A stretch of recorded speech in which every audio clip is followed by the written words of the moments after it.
Welcome to my class. आज हम discuss करेंगे चैप्टर 5 क्लास 11th का इमर्जिंग मोड ऑफ बिज़नेस। मतलब कि इमर्जिंग मोड्स ऑफ बिज़नेस क्या हैं कि जो नए तरीके हैं जो ट्रेडिशनल बिज़नेस से अलग हट करके है कि बहुत सारे टेक्नोलॉजीज़ चेंज हुई हैं और बहुत सारे नए कॉन्सेप्ट आए हैं बिज़नेस को करने के। तो इमर्जिंग मोड्स जो है इन्हीं चीज़ों के बारे में डिस्कस करता है, जैसे कि e business, benefit of e business, limitation of e business, online transaction और सिक्योरिटी प्रॉब्लम्स और risk in e business, resources required for the successful e business implementation, outsourcing. कि ई बिज़नेस और e commerce क्या है। एक business जो होती है बड़ी फार्म होती है, ई कॉमर्स जो होती है वो एक छोटा टर्म है। बिज़नेस के अंदर जो है इन्वेंट्री चेक करना, गुड्स को सप्लाई करना, मैन्युफैक्चरिंग करना, एचआर का ध्यान रखना, ये सब बिज़नेस के कॉन्सेप्ट में आता है। बट ई कॉमर्स में सिर्फ ट्रेडिंग आती है कि माल को लिया और बेच दिया। जैसे कि बहुत सारी ई कॉमर्स वेबसाइट्स होती हैं, जैसे अमेज़ॉन हुआ, फ्लिपकार्ट हुआ, या फिर और बहुत सारी ई कॉमर्स साइट होती हैं, तो वो ई कॉमर्स में आती हैं। ई बिज़नेस जो होता है वो ऑनलाइन ट्रांजैक्शन, बैंकिंग और इन्वेंट्री को देखना और सब चीज़ें उसी पे चेक करना, क्या ट्रैक करना कि हमारा इन्वेंट्री क्या है, हमारे एचआर क्या है, हमारे यहाँ कितना काम हुआ, कितना नहीं हुआ, ये सब ई बिज़नेस में है। चलिए स्टार्ट करते हैं। In the modern period there has been the considerable, इसको हम दो पार्ट में डिस्कस करेंगे। In the modern period, there has been the considerable change in the manner of conducting business. The emerging mode of business indicates the recent trend taking the place in the way of business. बहुत सारे आज की date में traditional business से हट करके और बहुत सारे अनकन्वेंशनल मोड ऑफ बिजनेस आए हैं। उनको जो है हम इसे इमर्जिंग मोड ऑफ बिजनेस में डिस्कस इसी के बारे में बताता है। Need of emerging mode of business. Business activities aim to create the utility or the value for the sum of the goods or the service which buyer purchase to satisfy their needs in order to ever growing the competition, quality standards, lower risk, faster order process and the better customer care. There is the need of the business that taking the benefit in the emerging technologies. The three stronger trends has shaping the business are e-commerce, e-business, electronic business, outscoring, internationalisation and globalisation. ये तीन इसमें जो है concept जो हैं बहुत ज़्यादा तेज़ी से ट्रेंड कर रहे हैं। एक इसमें ई बिज़नेस, एक आउट स्कोरिंग और एक ग्लोबलाइजेशन यानी internationalisation. The present chapter is focus on the first two developments and the third one is discuss in the chapter 10।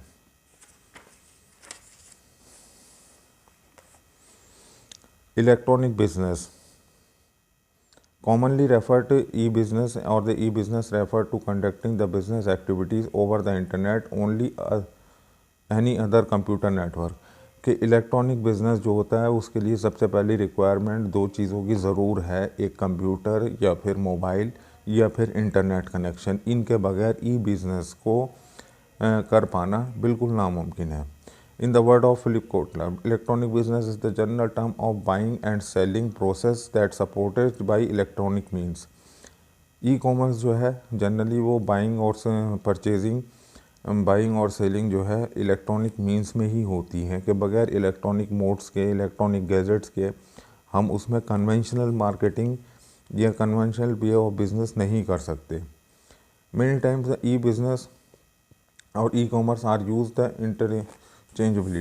However, in the practice, e-business is more than just e-commerce. Like business is broader term than commerce. वही कि लोग बाग भी ई business को e commerce से concept कर लेते हैं। E commerce एक छोटा जिसका एरिया जो है छोटा है बिजनेस ई कॉमर्स का, और बिज़नेस जो होता है वो बड़ा होता है। ई कॉमर्स में मतलब कि सिर्फ हम ट्रेडिंग सेल परचेज ही करते हैं, लेकिन ई बिज़नेस में हम इन्वेंट्री भी देखते हैं, पेमेंट भी करते हैं, ट्रांसपोर्टेशन भी है और अपने एचआर को भी, ह्यूमन सोर्सेस को भी देख सकते हैं। स्कोप ऑफ ई बिज़नेस, सबसे पहले हम ई बिज़नेस को समझते हैं कि ई बिज़नेस की रिक्वायरमेंट कहाँ पे है। Scope of e-business is quite vast and it includes almost all type of the business functions, activities related to production, finance, marketing and personal. जैसे कि हम ये जो है वह ई कॉम बिज़नेस जो है वो सब चीज़ों में, प्रोडक्शन में, फाइनेंस में, मार्केटिंग में और पर्सनल यानी HR को लुक आफ्टर करता है। B2B commerce, business to business commerce, this transaction taken place between the business firm and refer to the business firm is transaction. जैसे कि बिजनेस टू बिजनेस है कि एक मैन्युफैक्चरर जो है अपने डिस्ट्रीब्यूटर को सामान दे रहा है, होलसेलर को सामान दे रहा है, तो वो कौन हुआ कि बिजनेस मैन ही हुआ मैन्युफैक्चरर, बिजनेस मैन ही हुआ डिस्ट्रीब्यूटर, और बिजनेस मैन ही हुआ उसका होलसेलर, और बिजनेस मैन ही हुआ उसका रिटेलर। तो ये सब B2B है जो चेन होती है या फिर किसी चैनल पार्टनर को सामान बेचते हैं। एक होता है B2C कि जिसमें जो है बिजनेस टू कस्टमर, जो कि कस्टमर या कंज्यूमर को, दोनों में से किसी को भी दिया जा सकता। This transaction take place between the business and the customer and the known as the business to customer.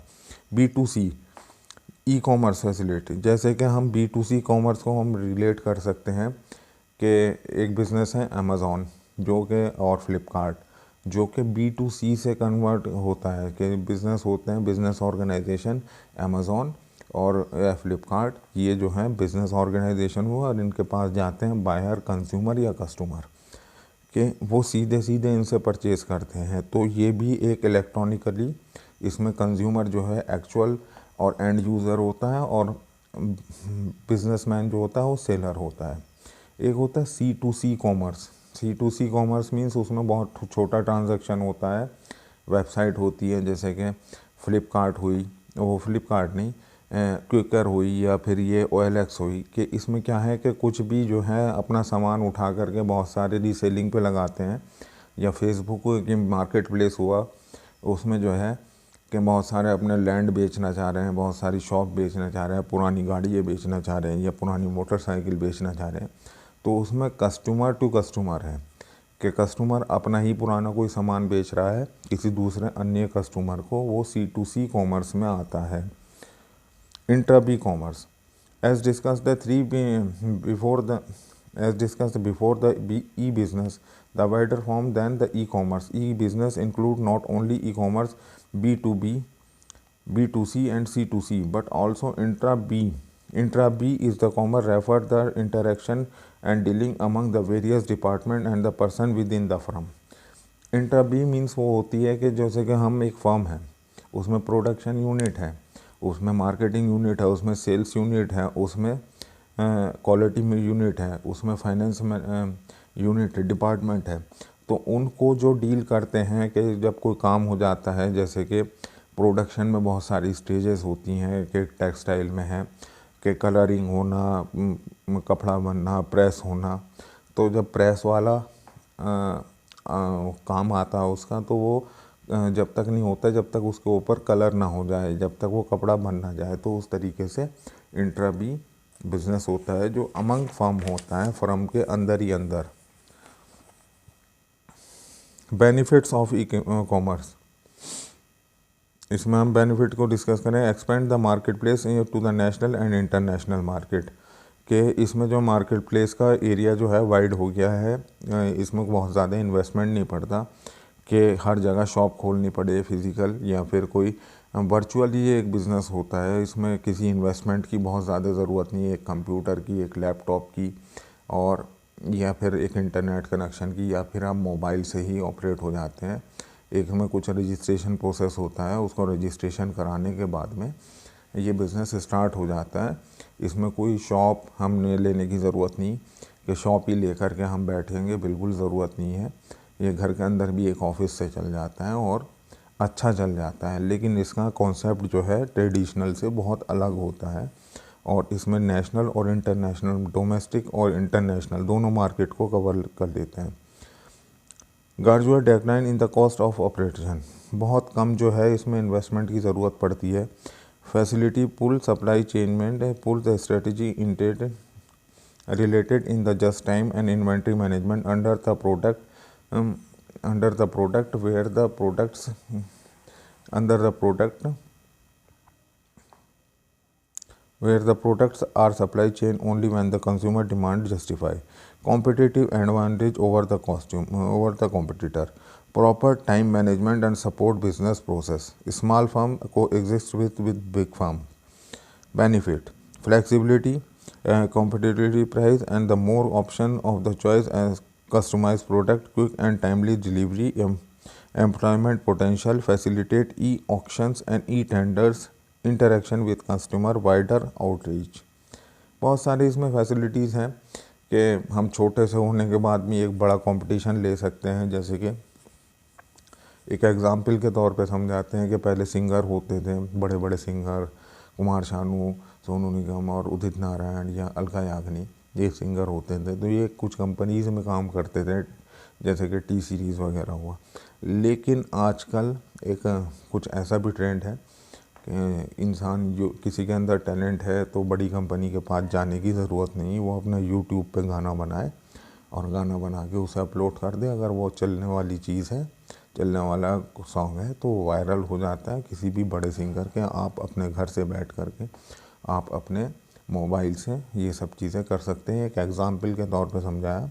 इसी तरीके से अगर आपके पास कोई छोटा प्रोडक्ट है, अगर आप उसको बेचना चाहते हैं तो उसकी सेल्फ मार्केटिंग इंटरनेट के थ्रू करके आप उसको बहुत ज़्यादा एरिया में बेच सकते हैं। Benefit of the e business: easy to formation and lower investment requirement, कि बहुत कम इसमें प्रोसेस होता है और बहुत जल्दी ही इसमें रिक्वायरमेंट इन्वेस्टमेंट की कम ज़रूरत होती है। कन्वीनियंस: इसमें एडवांटेज है कि आप जो है थ्रो आउट कन्वीनियंस है कि टाइम नहीं होता, कि ई बिज़नेस का कोई टाइमिंग नहीं होता कि आप रात को भी जो है अपने काम को कंप्लीट कर सकते हैं। जबकि कन्वेंशनल बिज़नेस में एक टाइम ही होता है सुबह से लेकर शाम तक, लेकिन इसमें रात में आप अपने बिलिंग भी कर सकते हैं, रात में आप अपना ऑर्डर भी प्लेस कर सकते हैं, रात में आप अपने कस्टमर से भी इंटरेक्ट कर सकते हैं। टाइम की नहीं है, टाइम की फ्लेक्सिबिलिटी है और कस्टमर भी परचेज कर सकते हैं। Speed: information move very fast through the internet with the speed of the process of buying and selling, कि एकदम से जो अगर कोई कंज्यूमर आता है, कस्टमर आता है, उसको कोई सामान चाहिए तो उसको वैरायटी ऑफ ऑप्शन मिल जाते हैं एकदम से वन क्लिक पर, और उसको एक वैरायटी मिल जाती है और उसको डोर स्टेप फैसिलिटी मिलती है, लेकिन 8 से 10 दिन में।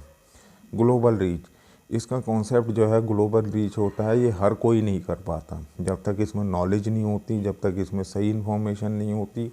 ये नहीं कि इसमें कोई, जैसे कि आजकल बहुत सारे लोग अमीर बन जाते हैं प्रॉपर्टी डीलिंग का काम करके, लेकिन वो प्रॉपर्टी डीलिंग का काम उनके पास होता है जिनके पास पैसे होते हैं। इसमें पैसे वाला नहीं कर सकता, इसमें सिर्फ एक स्पेशलाइज क्वालिटी के उसके अंदर एजुकेशन होनी चाहिए, उसके अंदर नॉलेज होनी चाहिए, उसके अंदर अवेयरनेस होनी चाहिए। हर कोई बंदा इस काम को अभी नहीं कर सकता, क्यों? जब तक उसके पास एजुकेशन नहीं है, जब तक उसके अंदर ग्लोबल अवेयरनेस नहीं है। Movement toward the paperless society: इसमें बहुत सारे पेपरलेस सोसाइटी हो गई है कि आजकल तो करेंसी भी डिजिटल हो गई है, और बहुत सारे जो है बिल, नोटिस, सब पॉलिसीज़, ये सब सॉफ्ट कॉपीज़ में आने लगी, मार्कशीट वो सॉफ्ट कॉपीज़ में आने लगी, और नोट्स सॉफ्ट कॉपी में आने लगे। जैसे कि कोई पॉलिसी होती है तो हम वो पॉलिसी की हार्ड कॉपी की ज़रूरत नहीं पड़ती, वो कंपनी जो है सॉफ्ट कॉपी ही ईमेल पे भेज देती है और वो वैलिड भी होती है as per the government rule. अब आरसी भी जो है गाड़ी की जो रजिस्ट्रेशन सर्टिफिकेट होता है, उसकी हार्ड कॉपी रखने की ही ज़रूरत नहीं है। गवर्नमेंट की तरफ से एक डिजिलॉकर होता है, उसमें सॉफ्ट कॉपी रख सकते हैं और वो भी प्रॉपर वैल्यूएबल होती है। Conventional distribution channel: the movement of the goods and services. एक जो कन्वेंशनल बिजनेस होता था, ट्रेडिशनल बिजनेस होता है, उसमें प्रोड्यूसर, होलसेलर, रिटेलर, कंज्यूमर चाहिए। डिस्ट्रीब्यूशन गेट स्ट्रॉन्ग बाय इस ई बिजनेस। अब जो है डिस्ट्रीब्यूटर जो है और रिटेलर कहीं ना कहीं ये एब्सेंस हो रहे हैं ई बिज़नेस के ज़रिए से। इसमें सीधा प्रोड्यूसर जो है वो रिटेलर को भी सामान बेच रहा है। जैसे कि हम एक मेडिकल स्टोर का एग्जांपल ले सकते हैं कि आजकल मेडिकल स्टोर पे जो है कंपनी से, इसमें हम एग्जांपल ले सकते हैं कि मेडिकल स्टोर जो होते हैं सीधे सीधे कंपनी से सामान खरीदते हैं, डॉक्टर ऑर्डर करते हैं और वो सीधे सीधे कंपनी से, मैन्युफैक्चरर से सामान उठा लेते हैं जो भी इनको रिक्वायरमेंट होती, ना उसमें होलसेलर ना डिस्ट्रीब्यूटर की कोई ज़रूरत नहीं होती। ये हुआ मैन्युफैक्चरर से रिटेलर का बिज़नेस, और फिर वो कंज्यूमर को बेच देते हैं। एक होता है प्रोड्यूसर से कंज्यूमर, जैसे कि सीधे सीधे हम सैमसंग की बात करें, सैमसंग जो अपने मोबाइल बनाते हैं अपनी ही वेबसाइट से बेचते हैं, बेचने के बाद में सीधे सीधे कंज्यूमर को ही वो मिलता है, ना रिटेलर ना होलसेलर ना कोई और। Limitation of the personal business, इसमें लिमिटेशंस हैं, इसका हम एक पार्ट कंप्लीट कर लेंगे अभी, नेक्स्ट पार्ट जो है नेक्स्ट वीडियो में कंप्लीट करेंगे।